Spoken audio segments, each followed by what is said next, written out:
தலைவர் பாரத் ரத்னா சத்துணவு கொடுத்த சரித்திர நாயகர் டாக்டர் எம்ஜிஆர் அவர்களின் அருளாசையுடன் எல்லோரும் எல்லாமும் பெற வேண்டும், இங்கு இல்லாமல் இல்லாத நிலை வேண்டும் என்று மக்களால் நான், மக்களுக்காகவே நான், உங்களால் நான், உங்களுக்காகவே நான், மக்களால் இந்த அரசு, மக்களுக்காகவே இந்த அரசு என்று தவவாழ்க்கை வாழ்ந்து மறைந்த முன்னாள் முதலமைச்சர் தங்கத்தாரை இதே தேவம் புரட்சி தலைவி மாண்புமிகு அம்மா அவர்களின் அருளாசையுடன் கழகத்தின் பொதுச் செயலாளர், சட்டப்பேரவையின் எதிர்கட்சி தலைவர், 2.5 கோடி தொண்டர்களின் உயிர் மூச்சு, எங்கள் இதயக்கனி, நாளைய தமிழகத்தின் சிறந்த முதலமைச்சர் புரட்சி தமிழர் அண்ணன் எடப்பாடியார் அவர்களின் ஆணைக்கிணங்க இன்று சென்னை புறநகர் மாவட்ட கழகத்தின் சார்பாக கொளப்பாக்கத்தில் 2026 புரட்சி தலைவி அம்மாவின் ஆட்சி மீண்டும் மலர செயல் வீரர்கள் கூட்டம் இங்கு மாநாடு போல் நடைபெற்றுக் கொண்டிருக்கிறது. இதற்கு தலைமையில் நடத்தி கொண்டிருக்கும் சென்னை புறநகர மாவட்ட கழக செயலாளரும் முன்னாள் சோழிங்கநல்லூர் சட்டமன்ற உறுப்பினரும் மரியாதைக்குரிய திரு கே.பி. கந்தன் அவர்களே மற்றும் இங்கே வருகை தந்து சிறப்புரையாற்ற இருக்கும் சட்டமன்ற உறுப்பினரும் முன்னாள் அமைச்சருமான மரியாதைக்குரிய அண்ணன் திரு டாக்டர் விஜயபாஸ்கர் அவர்களே மற்றும் முன்னாள் சட்டமன்ற உறுப்பினரும் இங்கு வருகை தந்து சிறப்புரையாற்ற இருக்கும் மரியாதைக்குரிய அண்ணன் பி பரமசிவம் அவர்களே, மாவட்ட கழக செயலாளர் 5 நிமிடம் பேச அனுமதித்திருக்கிறார். வயதில் இளையவனாக இருந்தாலும் சென்னையில் மாநகராட்சியில் மாமன்ற உறுப்பினராக திராவிட முன்னேற்ற கழகம் செய்யும் அனைத்து அநியாயங்களையும் 5 நிமிடத்திற்குள் சொல்ல வேண்டும் என்றால் என்னால் முடியாது. 5 வருடங்கள் ஆனாலும் பத்தாது. அவ்வளோ அக்கிரமம் இருக்கு, கொள்ள இருக்கு. 520 பொய்யான வாக்குறுதிகள், சொத்து வரி உயர்த்த மாட்டேன் என்று சொன்னார். கொரோனா பாதிப்பிலிருந்து பொதுமக்கள் மீண்டு எழுந்தும் வரை நான் சொத்து வரியை உயர்த்த மாட்டேன் என்று சொல்லிவிட்டு ஆட்சி அமைத்த 8 மாதத்தில் சொத்து வரியை உயர்த்தி விட்டார். பால் விலையை குறைப்பேன்னு சொன்னார், பால் விலையை உயர்த்திட்டாரு. மின்கட்டணம் அதே சேமியஸ் ரோடு அவர் வீட்டு வாசல்ல எதிர்கட்சி தலைவராக உட்கார்ந்து இருக்கும்போது கருப்பு கலர் சட்டையை போட்டுட்டு அவர் மனைவி, பேரன், பேத்தி, உள்ள டிரைவரு, வாட்ச்மேனு சாக்கடிப்பது மின்சாரமா மின்கட்டணமான அன்னைக்கு விளம்பரம் செய்து கொண்டார். இன்று முதலமைச்சர் நாற்காலியை அமர்ந்திருக்கும் போது அவர் மறந்துவிட்டாரா சாக்கடிப்பது மின்சாரமா இல்லை மின்கட்டணமா என்று 3 முறை, ஒரு முறை அல்ல, ஆட்சி அமைத்து 3 முறை மின்கட்டணத்தை உயர்த்தி விட்டார். அது மட்டும் இல்லாமல் உயிரிலும் மேலான புரட்சி தலைவி கொண்டு வந்த அனைத்து நல்லுதவி திட்டங்களையும் இந்த திராவிட முன்னேற்ற கழக ஆட்சியில் நிறுத்திவிட்டார்கள். அதில் முக்கியமான திட்டங்கள்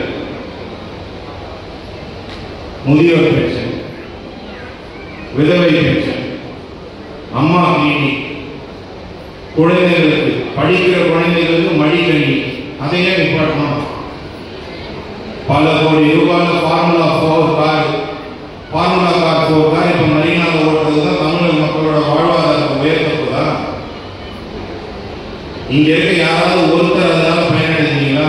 இல்ல தமிழக மக்கள் எந்த கட்சியை சார்ந்தவங்களோ எந்த மதத்தை சார்ந்தவங்களோ யாராவது பயனடைந்தாங்கன்னா அந்த ஃபார்முலா கார் ரேஸ்னால அதுக்கு அத்தனை கோடி உங்களால செலவு செய்ய முடியுது. பள்ளிக்கூடம் செல்லும் குழந்தைகளுக்கு மின்கணி, அதாவது மடிக்கணினி கொடுக்கறதுக்கு உங்களுக்கு பணம் இல்லை. கேட்டா ஏதாவது ஒரு எக்ஸ்கியூஸ், எங்களுக்கு ஜிஎஸ்டி தரல, அது தரல, இது தரல. அப்புறம் அம்மா உணவுக்கு 3 அம்மா, ஏன்னா அந்த வருமானம் வரல. என்ன சரவணா சங்கீதா வருமானம் தேடி கொடுக்கறதுக்கு இருந்தாலும் மறைந்தாலும் பேர் சொல்ல வேண்டும். இவர் போல யார் என்று ஊர் சொல்ல வேண்டும் என்று மண்ணை விட்டு மறைந்தாலும் மக்கள் மனதை விட்டு மறையாத ஒரே தெய்வம், இதே தெய்வம் புரட்சி தலைவி மாண்புமிகு அண்ணன் கொடுத்த அன்னபூர்ணி கொண்டு வந்த திட்டம். கடைசி அதிமுக உயிரோடு இருக்கிற வரைக்கும் அந்த அம்மா உனக்கு உங்களால் உண்ண முடியாது.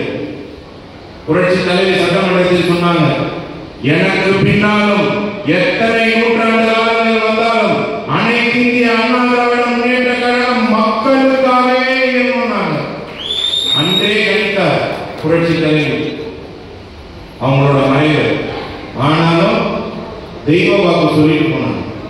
ஏன்னா அவங்க நம்ம யாருக்கு விட்டுட்டு போறாங்க? திருட்டு திமுக ஒன்றும் தமிழகத்தில் இருக்குது. இந்த திருட்டு திமுக இருக்கிற வரைக்கும் தமிழக மக்களும் என் கட்சிக்கும் ஆபத்து. அதை அறிந்து புரிந்து அன்றே அந்த தெய்வ வாக்கு சொன்னவங்க தான் புரட்சி தலைவர்.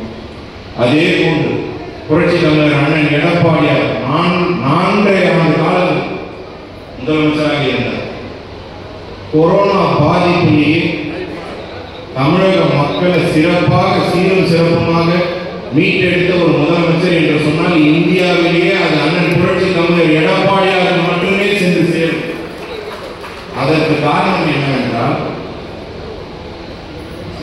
மருத்துவ மந்திரியாக யார் வைக்க வேண்டும்? மருத்துவம் படித்தவரை வைக்க வேண்டும்.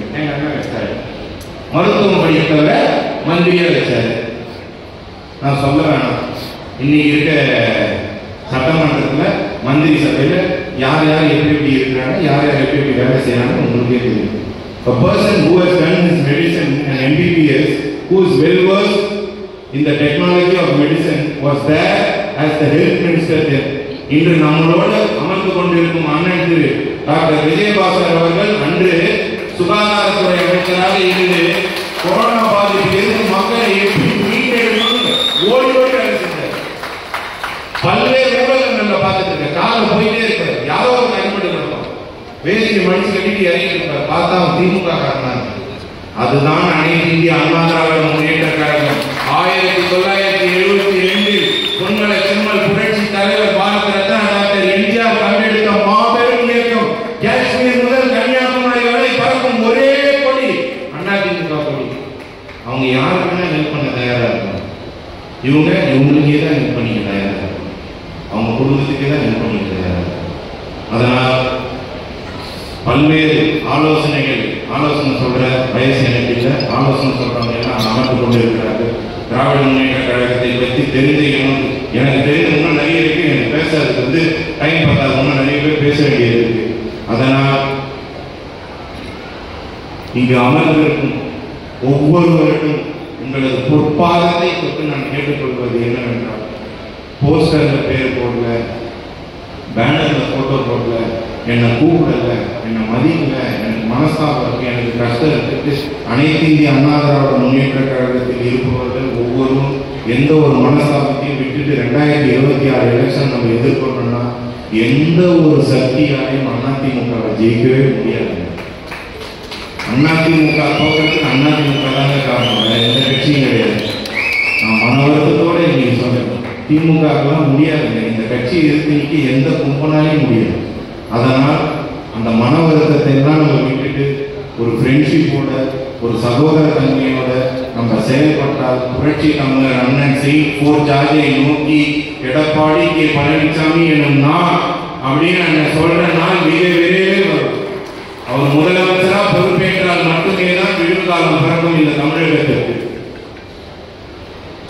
அதனால நீங்க எல்லாரும் 1-2-2026 சட்டமன்ற தேர்தலாக இருக்கட்டும், எந்த ஊராட்சி, பேரூராட்சி, மாமன்ற உறுப்பினர், நாடாளுமன்றம், எந்த ஒரு வருகின்ற அனைத்து தேர்தலிலும் மாபெரும் இயக்கமான அனைத்து இந்திய அண்ணா திராவிட முன்னேற்ற கழகத்திற்காக உழைத்து நம்ம வெற்றியை தேடி தருவோம் என்று இந்த நேரத்தில் சொல்லிக்கொண்டு வாய்ப்படைந்த அனைத்து நல்லுறவுகளுக்கும் நன்றி சொல்லி விடைபெறுகிறேன். நன்றி, வணக்கம்.